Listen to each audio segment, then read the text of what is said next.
Bismillahirrahmanirrahim. Assalamualaikum warahmatullahi wabarakatuh. Perkenalkan, saya Linda Febrian, saya mahasiswa dari ST Kindowira Utama dengan program studi S1 Kesehatan Masyarakat dari kelas Kesmas 24B. Sebelumnya, saya ucapkan terima kasih dan rasa hormat saya kepada dosen pengampu mata kuliah kependudukan Bapak Ahmad Jailani, SKM MHKes MKM. Dalam kesempatan ini, saya akan menyampaikan presentasi terkait konsep kependudukan dan program keluarga berencana. Pembahasan yang pertama yaitu terkait konsep penduduk. Yang pertama, definisi penduduk. Menurut Kamus Besar Bahasa Indonesia, penduduk adalah orang atau orang-orang yang mendiami suatu tempat. Adapun cabang ilmu sosiologi mendefinisikan bahwa penduduk sebagai kumpulan atau sejumlah manusia yang menempati atau mendiami suatu wilayah geografi atau kawasan tertentu. Kemudian, penduduk adalah orang yang secara hukum berhak tinggal di dalam suatu daerah tersebut. Selanjutnya yaitu dinamika kependudukan. Dinamika kependudukan adalah perubahan kependudukan untuk suatu daerah tertentu dari waktu ke waktu. Perubahan tersebut selalu terjadi dan tertera di dalam Undang-Undang Nomor 10 Tahun 1992 tentang Perkembangan Kependudukan dan Pembangunan Keluarga Sejahtera, disebut sebagai perkembangan kependudukan. Kemudian manfaat dinamika penduduk. Manfaat dinamika penduduk ada 4. Yang pertama, mengetahui jumlah penduduk pada suatu waktu dan wilayah tertentu. Yang kedua, mempelajari hubungan sebab akibat keadaan penduduk dengan aspek kehidupan lain, misalnya seperti ekonomi, pendidikan, sosial, kesehatan, dan lain sebagainya. Kemudian yang ketiga, memahami perkembangan dari keadaan dahulu, sekarang, dan perkiraan yang akan datang. Kemudian yang terakhir, merancang antisipasi menghadapi perkembangan kependudukan yang terjadi akibat hal yang menguntungkan maupun merugikan. Bahasan selanjutnya yaitu terkait transisi demografi. Istilah transisi pada dasarnya dipakai untuk menyatakan perubahan yang terjadi terhadap 3 komponen utama pertumbuhan penduduk, yaitu kelahiran atau disebut juga dengan fertilitas, kedua kematian atau mortalitas, dan yang ketiga perubahan penduduk, mobilitas atau migrasi.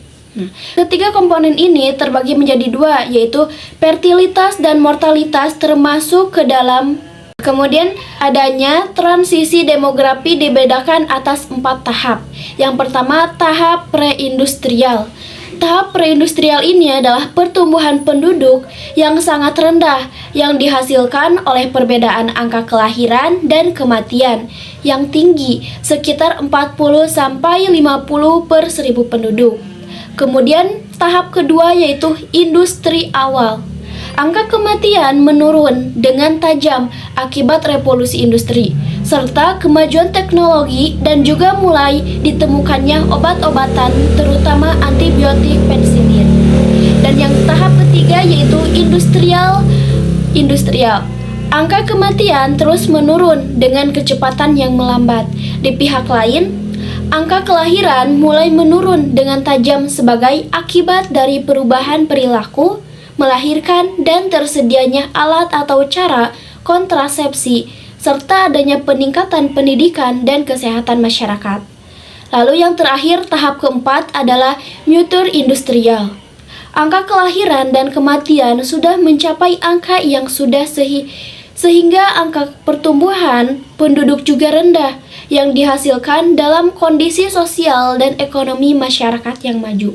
Selanjutnya yaitu faktor-faktor yang mempengaruhi pertumbuhan penduduk. Ada 2 faktor. Yang pertama yaitu kelahiran atau natalitas fertilitas. Kelahiran adalah seorang wanita melahirkan tercermin dalam jumlah yang dilahirkan. Yang kedua yaitu kematian atau mortalitas. Angka kematian adalah jumlah kematian setiap 1000 penduduk setiap tahun. Kedua faktor tersebut termasuk dalam pertumbuhan penduduk alami, dan ada juga pertumbuhan penduduk buatan, yaitu migrasi dan mobilitas.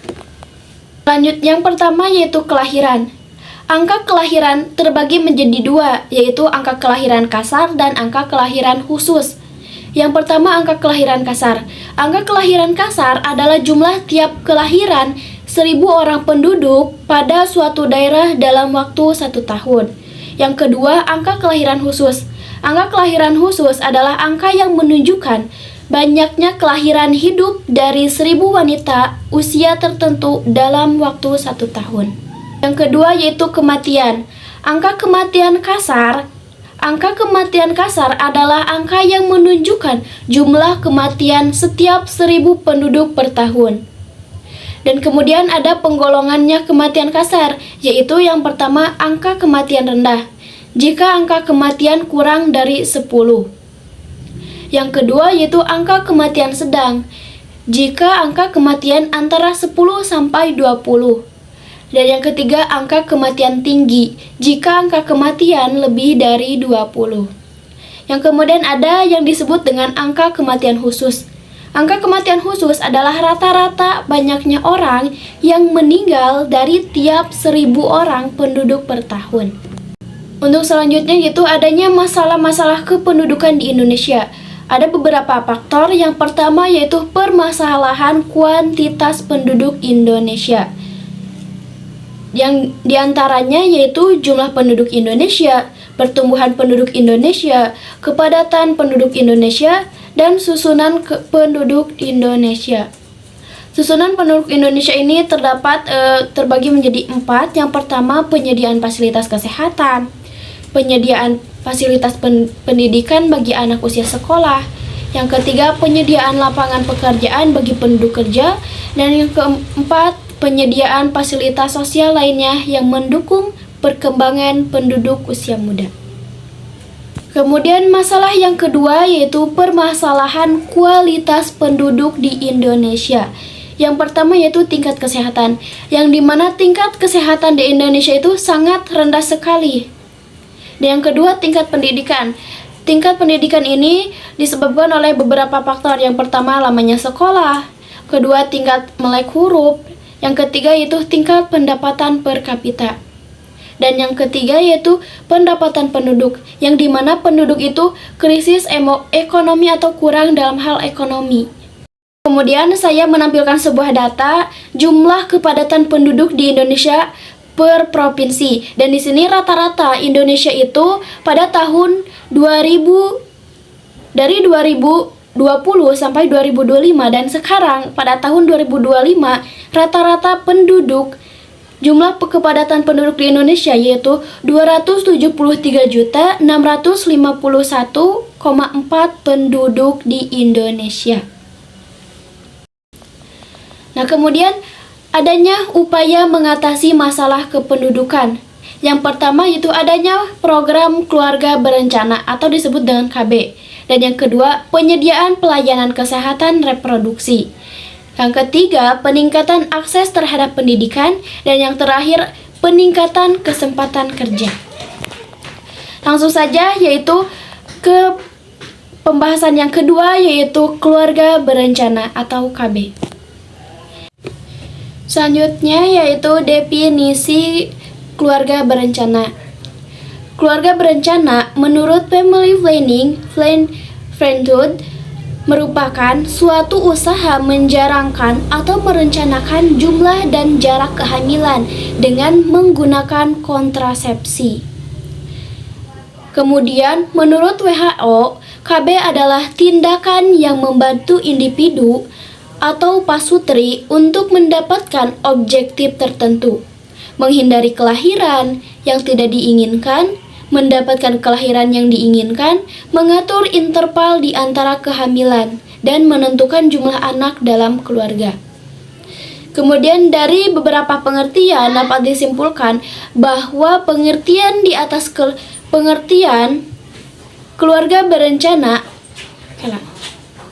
maka dapat disimpulkan dari beberapa pengertian keluarga berencana adalah usaha atau upaya untuk mengatur kehamilan, pengaturan kelahiran anak, jarak dan usia kelahiran anak, perlindungan dan bantuan sesuai hak reproduksi untuk membentuk dan mewujudkan keluarga yang sejahtera serta berkualitas sehat lahir dan batin. Selanjutnya yaitu sejarah KB. Selanjutnya yaitu sejarah KB. Keluarga berencana atau disingkat dengan KB sudah ada sejak dulu, meskipun kehadirannya di Indonesia masih sangat baru. Akan tetapi pelayanan yang dilakukan masih terbatas dikarenakan KUHP pasal 283 yang masih melarang adanya penyebarluasan tentang gagasan-gagasan keluarga berencana. Akan tetapi para pelopor keluarga berencana tetap berjuang sehingga pada Januari 1967 simposium kontrasepsi dilaksanakan. Selanjutnya itu sejarah KB. Keluarga berencana atau disingkat dengan KB sudah ada sejak dulu, meskipun kehadirannya di Indonesia masih sangat baru. Akan tetapi pelayanan yang dilakukan masih terbatas dikarenakan KUHP pasal 283 yang masih melarang adanya penyebarluasan tentang gagasan-gagasan keluarga berencana. Akan tetapi para pelopor keluarga berencana tetap berjuang sehingga pada Januari 1967 simposium kontrasepsi dilaksanakan di Bandung. Pada November 1968 berdirilah Lembaga Keluarga Berencana Nasional atau LKBN yang diawasi oleh Menteri Negara Kesejahteraan Rakyat. Keputusan Presiden RI nomor 8 tahun 1970, berdirilah Badan Koordinasi Keluarga Berencana atau disebut dengan BKKBN untuk menggantikan LKBN. Pada November 1968, berdirilah Lembaga Keluarga Berencana Nasional (LKBN) yang diawasi oleh Menteri Negara Kesejahteraan Rakyat. Keputusan Presiden Republik Indonesia tahun nomor 8 tahun 1970, berdirilah Badan Koordinasi Keluarga Berencana (BKKBN) untuk menggantikan LKBN. Pada tahun 1952, Dr. Sulianti Saroso juga merupakan pelopor keluarga berencana dari Yogyakarta. Selanjutnya yaitu tujuan KB. Tujuan KB terbagi menjadi dua, yaitu tujuan khusus dan tujuan umum. Yang pertama, tujuan khusus adalah memperbaiki kesehatan dan kesejahteraan ibu, anak, keluarga, dan bangsa. Kemudian yang kedua, mengurangi angka kelahiran untuk menaikkan taraf hidup rakyat dan bangsa. Yang ketiga, memenuhi permintaan masyarakat terhadap pelayanan KB dan KR yang berkualitas termasuk upaya-upaya menurunkan angka kematian ibu dan bayi dan anak, serta penanggulangan masalah kesehatan reproduksi. Dan selanjutnya yaitu adalah tujuan umum program KB. Tujuan umumnya adalah membentuk keluarga kecil sesuai dengan kekuatan sosial ekonomi suatu keluarga dengan cara pengaturan kelahiran anak, sehingga tercapai keluarga bahagia dan sejahtera yang dapat memenuhi kebutuhan kehidupannya. Dan selanjutnya, manfaat KB. Manfaat KB ini ada 6. Yang pertama yaitu mencegah kehamilan, yang kedua membantu menurunkan AKI dan AKB, yang ketiga membantu mencegah human immunodeficiency virus, yang keempat memperdayakan masyarakat dan meningkatkan pendidikan KB, dan yang kelima mengurangi kehamilan remaja, yang keenam perlambatan pertumbuhan penduduk KB. Kemudian kapan sih program KB ini dilakukan? Nah, untuk waktu terkait program KB dilakukan adalah di Indonesia ini secara resmi dimulai pada tahun 1970. Pelaksanaannya dimulai setelah dibentuknya Lembaga Keluarga Berencana Nasional atau LKBN pada tahun 1970 yang kemudian menjadi BKKBN, Badan Koordinasi Keluarga Berencana Nasional, melalui keputusan Presiden nomor 8 tahun 1970. Adapun waktu yang cocok untuk melakukan program keluarga berencana adalah yang pertama setelah melahirkan, yang kedua setelah keguguran atau abortus, yang ketiga sebelum menikah atau saat menikah, yang keempat yaitu saat pasangan sudah punya anak dan ingin membatasinya. Nah, kemudian di sini ada beberapa jenis-jenis KB. Yang pertama yaitu pil KB. Pil KB merupakan alat kontrasepsi yang paling umum digunakan. Alat kontrasepsi ini mengandung hormon progestin dan estrogen.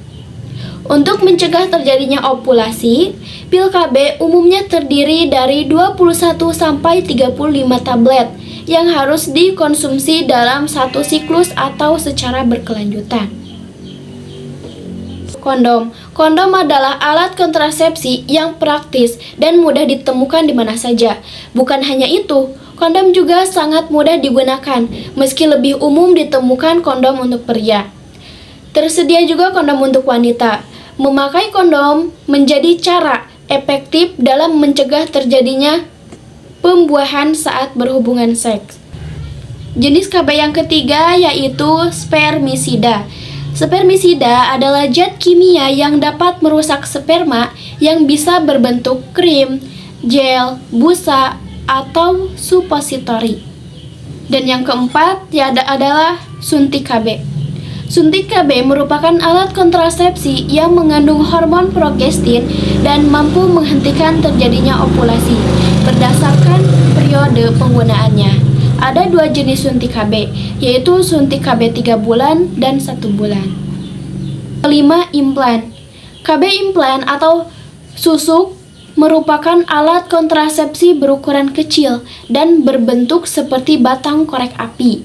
KB implan bekerja dengan cara mengeluarkan hormon progestin secara perlahan yang berhubungan mencegah kehamilan selama 3 tahun. Alat kontrasepsi ini digunakan dengan cara dimasukkan ke bagian bawah kulit, biasanya lengan bagian atas, seperti pada gambar di sebelah sini.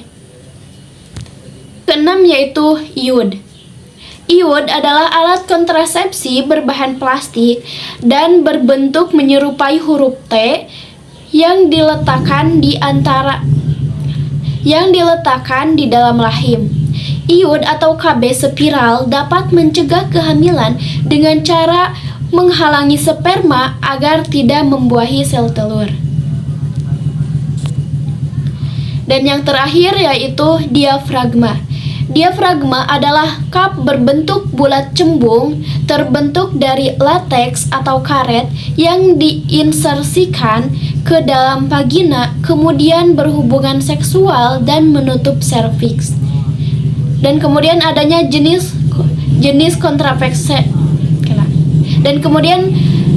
kontrasepsi diafragma ini terbagi menjadi 3. Yang pertama yaitu flat spearing, yang kedua cold spearing, yang ketiga earthing spearing.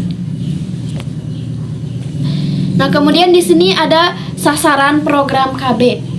Menurut Handayani, sasaran program KB dibagi menjadi 2, yaitu sasaran secara langsung dan sasaran secara tidak langsung. Yang pertama, sasaran secara langsung adalah PUS yang bertujuan untuk menurunkan tingkat kelahiran dengan cara penggunaan kontrasepsi secara berkelanjutan. Yang kedua, sasaran secara tidak langsung adalah pelaksanaan dan pengelola KB dengan tujuan menurunkan tingkat kelahiran hidup melalui pendekatan kebijakan kependudukan terpadu dalam rahim, mencapai keluarga yang berkualitas dan sejahtera.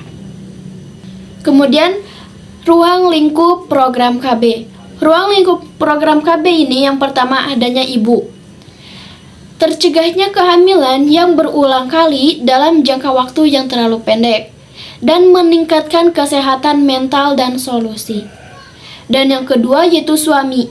Dengan memberikan kesempatan suami agar dapat melakukan hal berikut, yaitu memperbaiki kesehatan fisik dan mengurangi beban ekonomi keluarga yang ditanggungnya.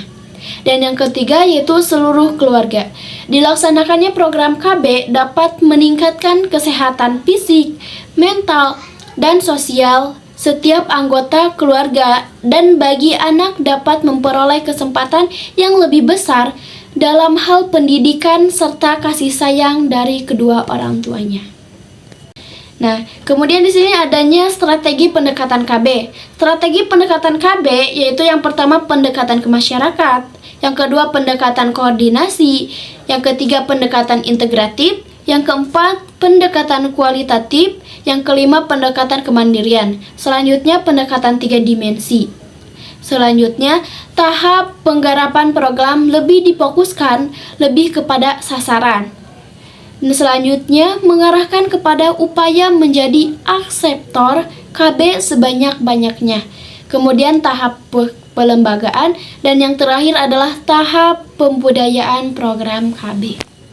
Dan di sini saya menampilkan sebuah data prevalensi penggunaan jenis kontrasepsi di Indonesia. Setelah ditelaah bahwa banyaknya pasangan suami istri yang menggunakan alat KB dengan menggunakan suntik, yaitu dengan total 62,77%, dan untuk pil yaitu 17,24%, untuk iud yaitu 7,15%, dan implan 6,99%, dan MOW adalah 2,78%. Untuk kondom hanya 1,22%, dan untuk MOP ini adalah jumlah yang paling sedikit yaitu 0,53%. Dan selanjutnya yaitu angka keberhasilan program KB. Angka keberhasilan program KB ini saya mengambil data dari tahun 2023, yang dimana angka keberhasilan KB ini mencapai 67,3% dan di Provinsi Kalimantan Selatan. Baik, terima kasih. Alhamdulillah presentasi dari awal sampai akhir setelah selesai. Saya mengucapkan terima kasih kepada yang telah menyimak atau menyaksikan video ini. Dan apabila ada kekurangan atau kesalahan, mohon dimaafkan. Sekian dari saya. Wassalamualaikum warahmatullahi wabarakatuh.